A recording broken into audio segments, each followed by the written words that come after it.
Panorama group, जो सोचता है वो करता है। आपके अपने सपनों का आशियाना। नमस्कार, भारत लाइव का इवनिंग बुलेटिन देख रहे हैं आप। आपके साथ मैं स्नेहा गुप्ता। इवनिंग बुलेटिन में हम बात करेंगे दिन भर की उन प्रमुख खबरों की जो दिन भर आज बिहार की सियासत में बनी रही और इसकी चर्चाएं खूब हुई। हम शुरू करेंगे सबसे पहले आज के वायरल वीडियो से। तेजस्वी यादव और मुकेश सहनी का मछली खाते हुए वायरल हुआ वीडियो लगातार बिहार की सियासत में खलबली मचाते हुए नजर आया। आपको बता दें, चैत्र नवरात्रे चल रहे हैं जिसमें लोग पूजा पाठ करते हैं और कई लोग तो उपवास भी करते हैं। लेकिन इस बीच जिस तरीके से इन दोनों का मछली खाते हुए वीडियो सामने आया, उसके बाद जो सत्ता पक्ष है लगातार तेजस्वी यादव और मुकेश सहनी पे हावी नजर आया। सत्ता पक्ष ने सीधे सीधे तौर पर निशाना साधते हुए ये कहा कि जो नवरात्रे में मछली खा सकता है वो कैसा सनातनी है। साथ में क्या कुछ बिहार की सियासत में हुआ, लगातार सनातनी का जो बोल सकते विवाद है वो बढ़ते हुए नज़र आ रहा था, क्योंकि मुकेश सहनी और बताए तेजस्वी यादव का जो वीडियो लगातार सोशल मीडिया पे दिन भर वायरल हुआ है।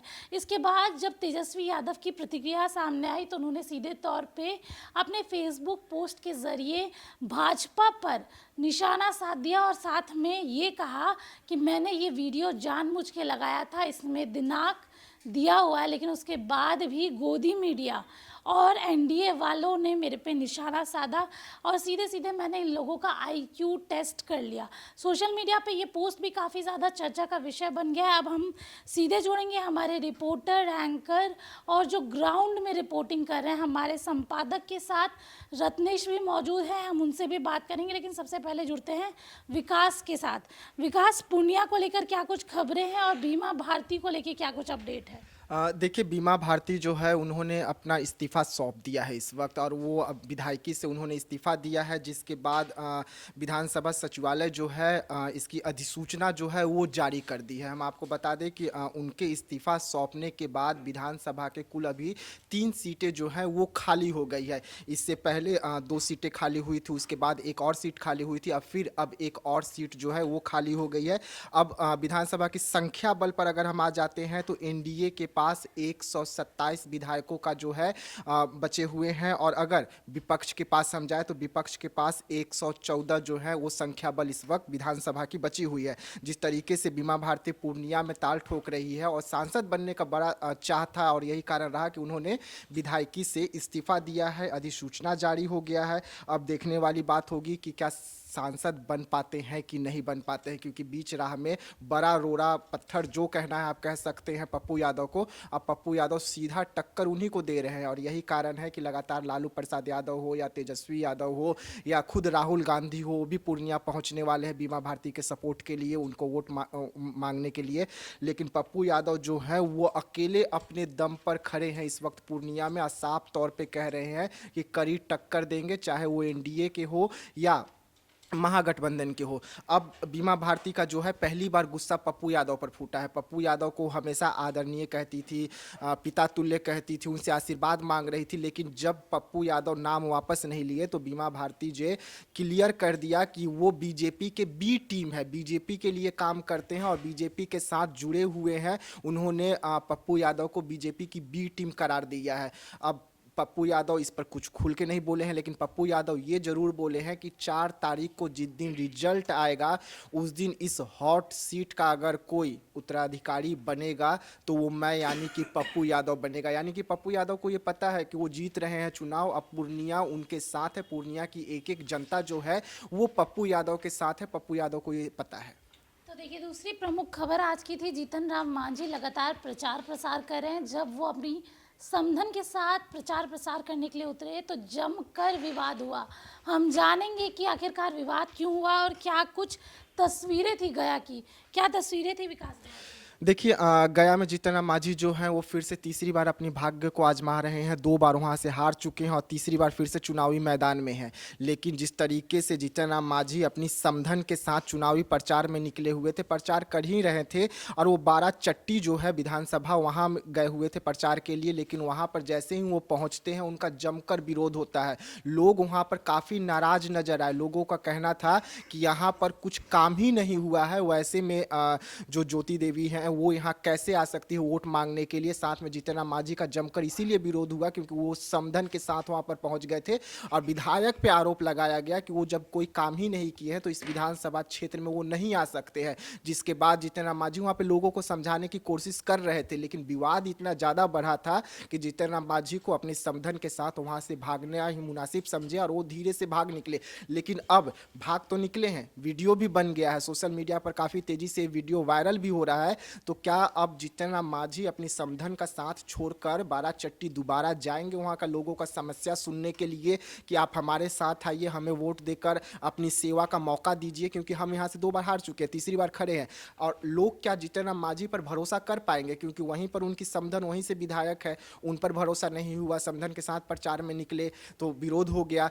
अब वो खुद जाते हैं या किसी को भेजते हैं, ये सवाल खड़े होता है। लेकिन चुनावी प्रचार के दौरान ऐसी कई तस्वीरें निकलकर सामने आते रहती है, चाहे वो एनडीए से हो, महागठबंधन से हो, किसी भी दल से हो, नेताओं का विरोध का वो तस्वीर निकलकर सामने आती है। एक तस्वीर गया से भी निकल के सामने आया जहां पर मांझी को विवाद में घेरा गया उनको, और उस तस्वीर को खूब वायरल किया जा रहा है क्योंकि सीधा आरोप लगाया जा रहा है कि अपनी समधन के साथ चुनावी प्रचार में निकले थे और उनका विरोध होता है। विरोध में जो लोग हैं उनको भगाते हुए नजर आ रहे हैं, सीधा कह रहे हैं कि आप लोग यहाँ से जाइए, क्यों आए हैं। तो इस पर सवालिया निशान खड़े हो रहा है अब मांझी पर कि मांझी दोबारा वहाँ जाते हैं या नहीं जाते हैं, या किसी को भेजते हैं वहाँ के लोगों का दुख तकलीफ को सुनने के लिए।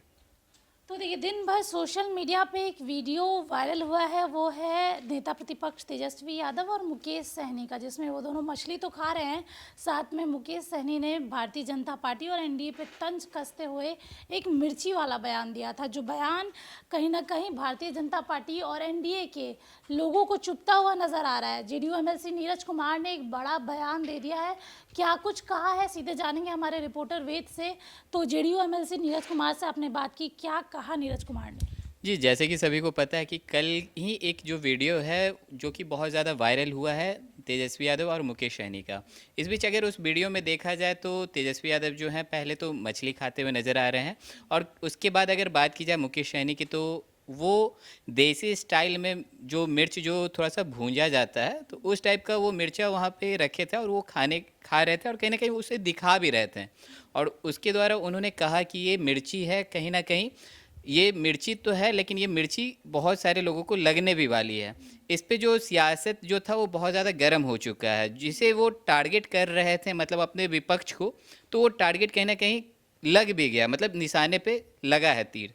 तो अगर बात की जाए, आज मैंने बात किया जदयू के जो एमएलसी हैं नीरज कुमार जी, तो उनका कहना था कि एक मिर्ची उन्होंने दिखाया। तो क्या लगता है, एक मिर्ची से कुछ नहीं होगा, अगर खिलाना है तो पूरी दिन मिर्ची खिलाइए।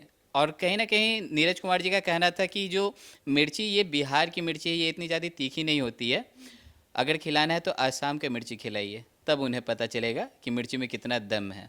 चलिए, जेडीयू एमएलसी नीरज कुमार का सीधा तीखा बयान, जिस तरीके से मुकेश सहनी ने मिर्ची वाला बयान दिया, उसके बाद जेडीयू एमएलसी नीरज कुमार ने सीधे तौर पे कहा एक मिर्ची से कुछ नहीं होगा, ऐसी कई मिर्चियां आपको खानी पड़ेगी, तब जाके हमें कुछ तीखा लगेगा। दूसरी खबर की ओर बढ़ते हैं।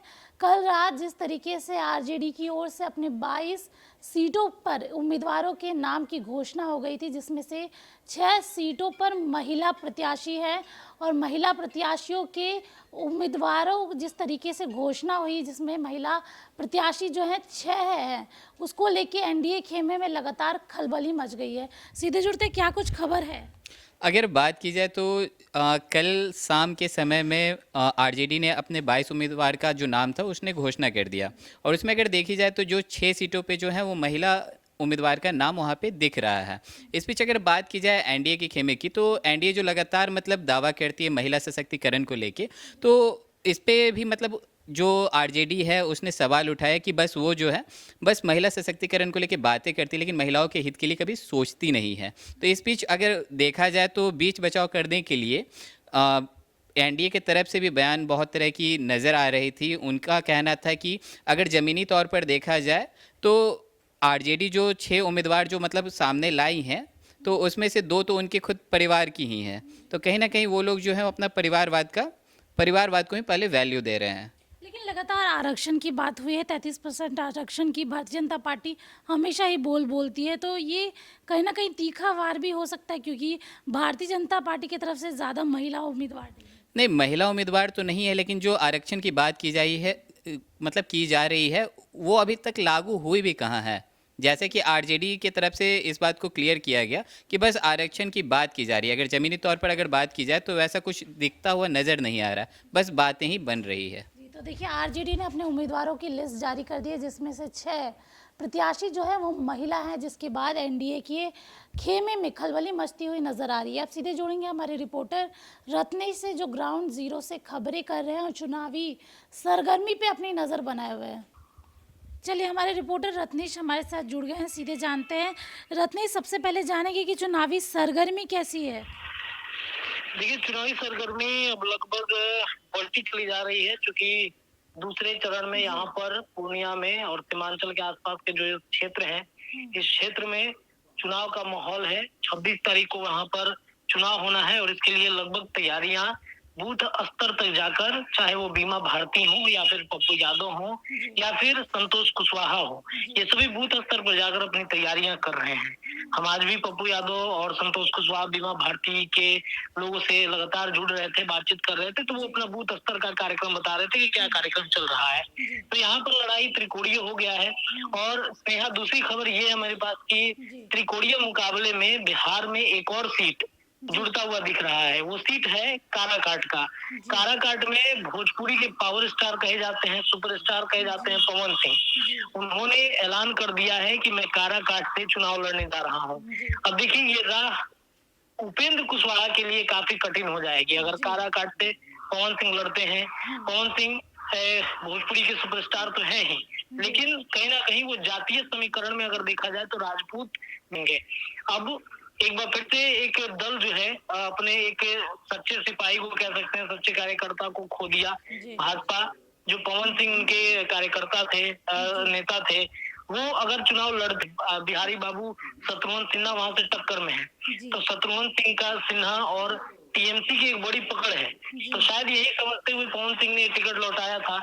लेकिन अब चूंकि काराकाट में आ रहे हैं, तो काराकाट में त्रिकोणीय मुकाबला, हालांकि पवन सिंह बहुत बड़े फैक्टर नहीं है उपेंद्र कुशवाहा के लिए, लेकिन कहीं ना कहीं कुछ वोटों को अपने तरफ ट्रांसफर करते हुए दिखेंगे।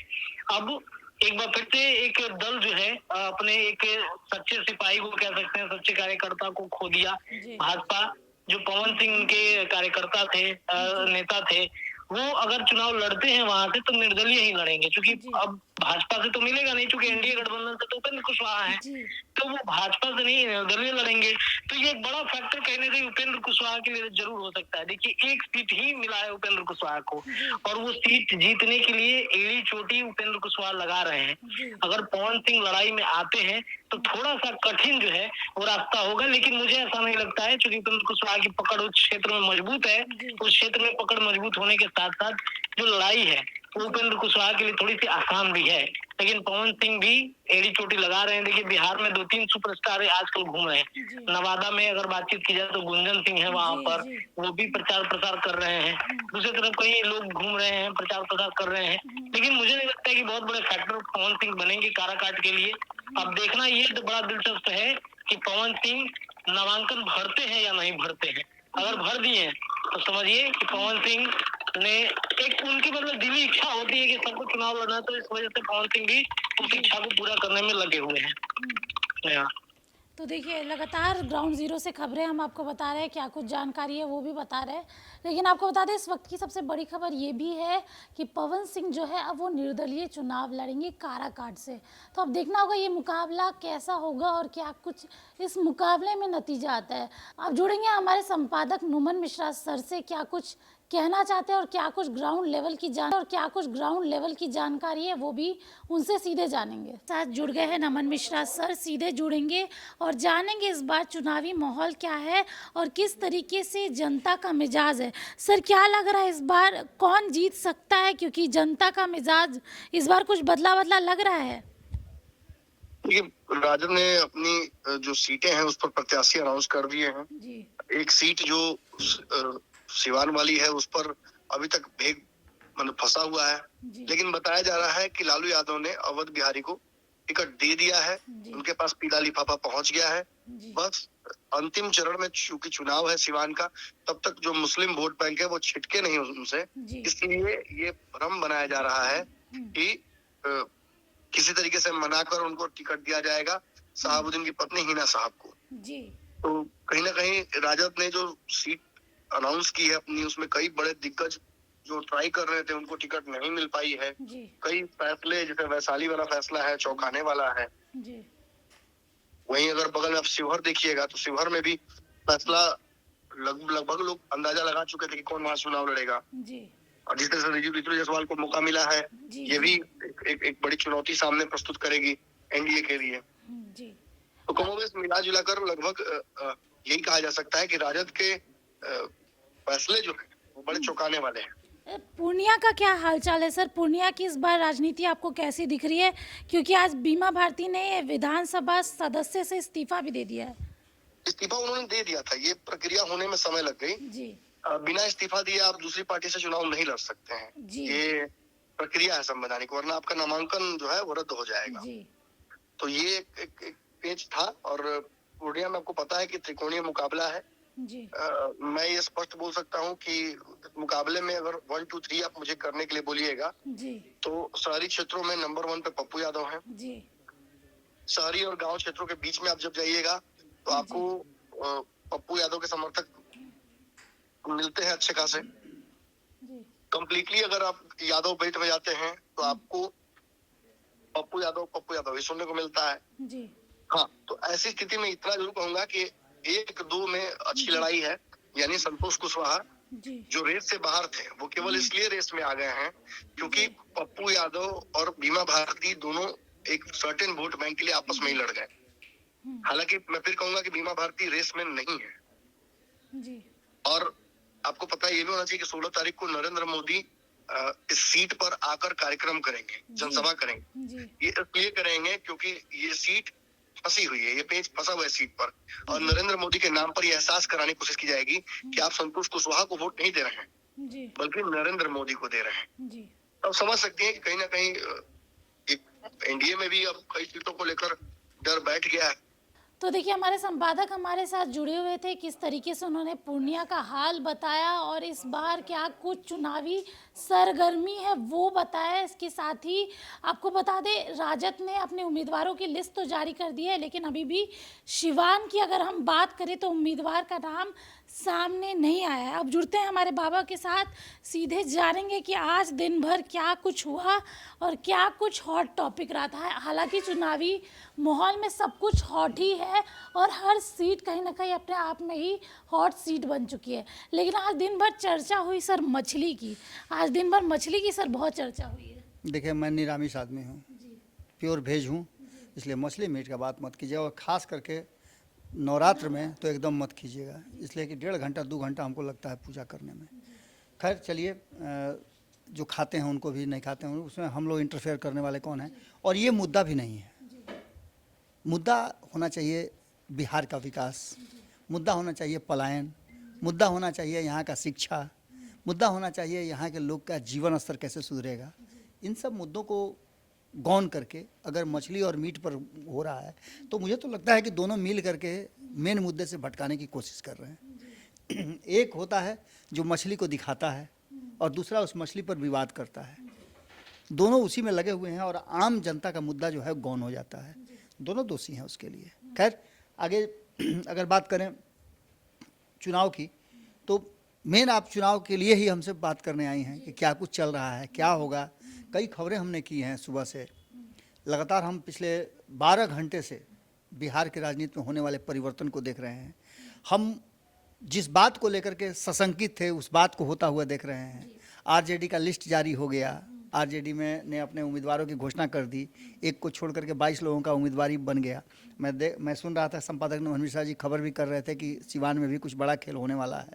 तो ये सारी चीज़ें कहीं ना कहीं उन खबरों का हिस्सा हैं। महिलाओं को लेकर के एक बड़ा अपडेट मैंने कल से ही मैं लगातार इस बात पर, जब ये आया था तब से मैं लगातार कह रहा हूँ कि एक ऐसा जगह है, प्लेटफॉर्म है, जहाँ राष्ट्रीय जनता दल बहुत आगे निकल गया एनडीए से। महिलाओं को लेकर के आप एक तरफ 33% आरक्षण की बात करते हैं और उस रास्ते को अपनाते नहीं हैं, तो कहीं ना कहीं संशय होता है कि आप उसका राजनीतिकरण करने के लिए ऐसा कर रहे हैं। हालांकि नीतीश कुमार के बारे में तो ये कहा जाता है कि उन्होंने 33% आरक्षण महिलाओं को दे रखा है। हर चौक चौराहे पर आप लोग भी स्कूटी से चलती हैं, देखिएगा कि आप ही की तरह कोई महिला वहाँ ट्रैफिक पुलिस के ड्रेस में वहाँ मिलेगी। थाना में चले जाइए तो महिलाओं का अच्छा खासा आपको संख्या मिलेगा। तो ये काम तो हुए हैं, लेकिन जब चुनाव की बात होती है तो सारी चीज़ें कहीं ना कहीं फंस जा रही हैं। वहाँ आप प्रतिनिधित्व मेल डोमिनेटिंग जो है वो पॉलिटिक्स करने की कोशिश कर रहे हैं। तो निश्चित रूप से यहाँ राष्ट्रीय जनता दल थोड़ा सा आगे जरूर है। अब ये आप कह सकते हैं कि भाई दूधू तो उनकी बेटियाँ हैं, तो इसमें बेसी क्या किए? तो भाई वो भी तो महिला हैं, किसी की बेटी है वो अलग बात है। हर कोई किसी ना किसी की बेटी है, किसी की बहू है, किसी की पत्नी है। लेकिन यहाँ पर जो सीट शेयरिंग का समझौता हुआ है, जो अनाउंसमेंट हुआ है, उसमें से एनडीए की तरफ से भारतीय जनता पार्टी का प्रतिष्ठा कहीं ना कहीं कुछ हद तक चिराग पासवान 5 सीट में से ही 2 को देकर के बचाए हैं। तो कहीं ना कहीं नीतीश कुमार ने भी एक चेंजेस करके महिला के जगह महिला को ही दिया है। कोई विशेष उसमें बड़ी बात नहीं है। सिवान का आपको पता ही है क्या हुआ है। तो ऐसी स्थिति में मात्र 4 महिलाओं को दिया गया है, जो 40 सीट में परसेंटेज से कम है, और उस परसेंटेज में लगभग वहाँ किया।